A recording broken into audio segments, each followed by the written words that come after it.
Hey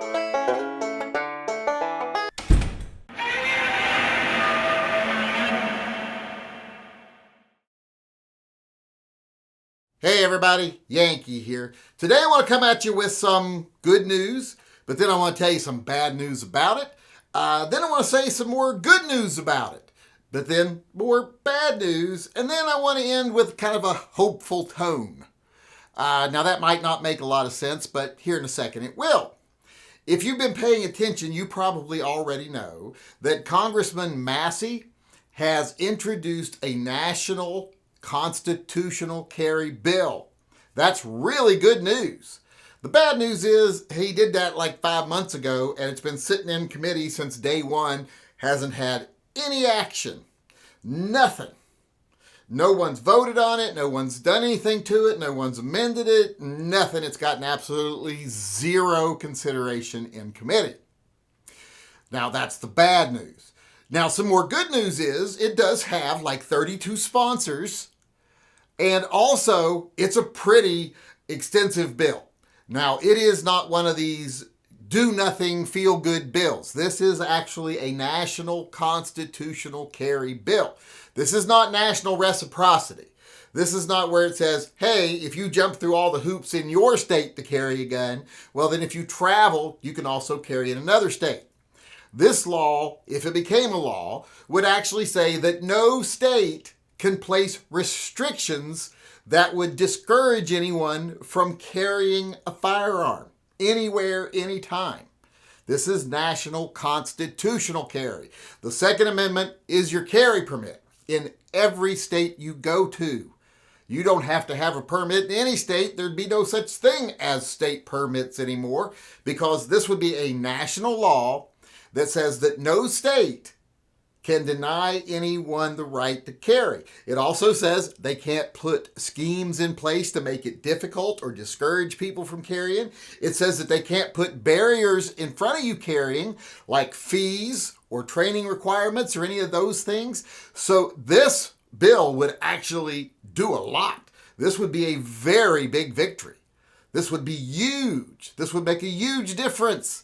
People could travel freely across the country and could carry.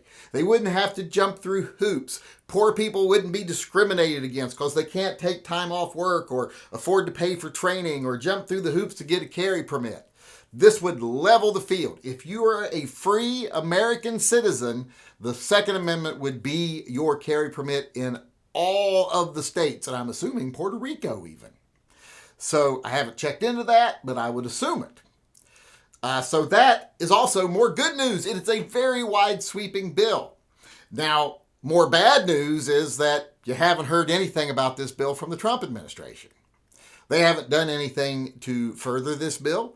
They haven't encouraged a vote on this bill. They haven't got out there and said, hey, vote for this bill. Bring it to a vote and vote for it. Now, don't say, well, that's not the president's job. This is a president who has gone on Twitter and Truth Social before and said, if any congressman or senator votes against this bill that I want passed, then they should be tried for treason. So he's not someone who shies away from using the bully pulpit of the presidency to get legislation passed. And right now he's got the majority in the House and the Senate. We have a Supreme Court that would not overturn it. So this could be something he could get behind, but so far, nothing. Now, on the hopeful front, to end on a hopeful note, that doesn't mean he's not gonna. If he gets enough pressure from people, enough people contact the White House, contact his campaign headquarters, contact whatever, talk to congressmen and senators and get them to put the bug in his ear that he should support this, well, then you might see him supporting it. You might see him come forward and say, hey, this bill is sitting in committee, dying. We need to get it to the full floor. He should tell the Speaker of the House, if you value your position and you don't want me to lead a revolt against you, get it to the floor. And then he should say, everybody on the floor, if you support me, vote for it. Anybody that votes for it is un-American. They should be tried for treason. You know, all the things he normally says. Put the pressure on. Just with party lines vote, they could pass it. Same thing in the Senate. party line votes. They could pass it. They could even lose someone like Mitch McConnell. And then the vice president could break the tie. So get this pushed through. This is something that could happen. He could stand up and say, I am for this. Bring it to the floor. Vote for it. This is one of the things I have promised. I've promised to be very pro-gun, very gun-friendly. Haven't done anything yet to do that. But this is the one place where I want to keep my promise to the American people. I want to do something for the American people. And this is something we need to do. If you want to keep the people who follow me following you, you need to do this. Anyone that votes against it, you're going to be primaried. You're going to be on the target list for the president. He's going to talk crap about you all the time. No one wants that. So put a little pressure on him. Twist those screws a little bit. That's the way politics work nowadays. It's either you got to put the pressure on them and twist the screws, or you got to hand them a sack full of money and tell them how to vote. And the first thing is what I think is Trump is more likely to do. So, like I said, good news is that this bill exists now.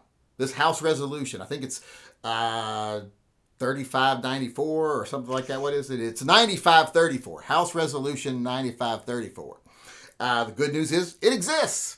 Bad news is it's sitting in committee. It's been sitting there for several months. Good news is it's a very extensive bill. Like I said, it's not a do-nothing piece of feel-good legislation. Bad news is President has gotten behind it, but the hopeful thing is hopefully he will. And I think a lot of that depends on how his followers act. If they just continue to sing his praises and worship at his feet when he's doing nothing, he'll just continue to do nothing. If they start putting conditions on that praise, conditions on following him, he'll meet those conditions. He'll keep his promises. So put the pressure on. Everybody out there, call your congressman, call your senator, call everybody you can call. Call Trump's campaign, etc. Write letters. Do whatever you need to do. Just make sure he knows that the people that follow him are watching. And if he doesn't start keeping his promises to us, we won't keep supporting him. You won't keep supporting him.